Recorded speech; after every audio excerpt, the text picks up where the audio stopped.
পুজোর আগেই বড় সুখবর, শিক্ষক ও শিক্ষাকর্মীদের জন্য পেনশনের রদবদল, বিরাট ঘোষণা মুখ্যমন্ত্রী মমতা বন্দ্যোপাধ্যায়ের। চলুন আমরা বিস্তারিত জেনে নিই বাংলা হান্ট ওয়েবসাইট থেকে।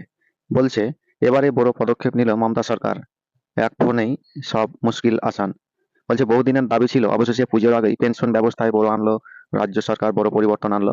5 সেপ্টেম্বর ছিল শিক্ষক দিবস, আর এই শিক্ষক দিবসের দিনই রাজ্যের শিক্ষকদের জন্য শিক্ষক দিবসেই বড় ঘোষণা করেছেন শিক্ষামন্ত্রী ব্রাত্য বসু। সম্প্রতি পশ্চিমবঙ্গের সকল শিক্ষক ও শিক্ষাকর্মীদের অবসর নিয়ে বড় ঘোষণা করেন শিক্ষামন্ত্রী ব্রাত্য বসু। সুখবর পেয়ে খুশি রাজ্যের শিক্ষকেরা। শিক্ষক দিবসের দিন সাংবাদিক সম্মেলন করে ব্রাত্য বসু জানান যে 60 বছর পার হওয়া সেই সমস্ত শিক্ষক টানা 10 বছর কাজ করার অভিজ্ঞতা না থাকার জন্য পেনশন থেকে বঞ্চিত হচ্ছিলেন। এবার থেকে তাদের পেনশনের জন্য আর কোনো জায়গায় ছোটাছুটি করতে হবে না, কোনো টেনশন নিতে হবে না। রাজ্য শিক্ষা দপ্তরই দায়িত্ব নিবে, তাদের অবসরকালে পেনশনের ব্যবস্থা করে দিবে পশ্চিমবঙ্গ রাজ্য সরকারের শিক্ষামন্ত্রী ব্রাত্য বসু।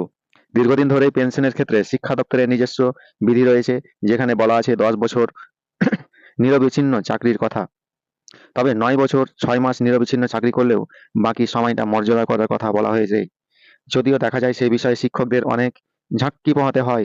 এবার সেই সমস্যা দূর করতেই বড় পদক্ষেপ নেওয়া হয়েছে। এবার শিক্ষামন্ত্রী জানিয়েছেন, ন্যূনতম 10 বছর চাকরি করলে তবে পেনশন পাওয়া যায়। যদি শিক্ষক 9 বছর 6 মাস চাকরি করে, তাকে পেনশন দেওয়ার ক্ষমতা শিক্ষা দপ্তরের আছে।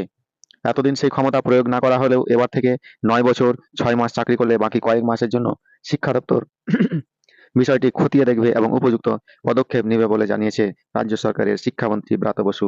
এতদিন এই সমস্যার জন্য অনেকেই আদালতের দ্বারস্থ হতে হয়েছে। আদালতের দরজায় কাঠগড়ায় গিয়ে পেনশনের দাবি নিয়ে হাজির হয়েছেন। তবে এবার থেকে আর তা করতে হবে না। এক্ষেত্রে 10 বছরের থেকে 5-6 মাস যদি কমও হয়, তবে সে ব্যবস্থা নেবে শিক্ষা দপ্তর। এর পাশাপাশি শিক্ষক, পড়ুয়া ও শিক্ষাকর্মীদের অভাব অভিযোগ শোনার জন্য একটি হোয়াটসঅ্যাপ নাম্বার চালু করেছে শিক্ষা দপ্তর। এই নাম্বারটি আমাদের ডেসক্রিপশন বক্সে দেওয়া থাকলো। দিনে 24 ঘন্টায় এই নাম্বার চালু থাকবে। সারা বছর যদি কোনো সমস্যা হয়, সেই সমস্যার কথা জানানো যাবে এই হোয়াটসঅ্যাপ নম্বরে। পুজোর আগেই বড়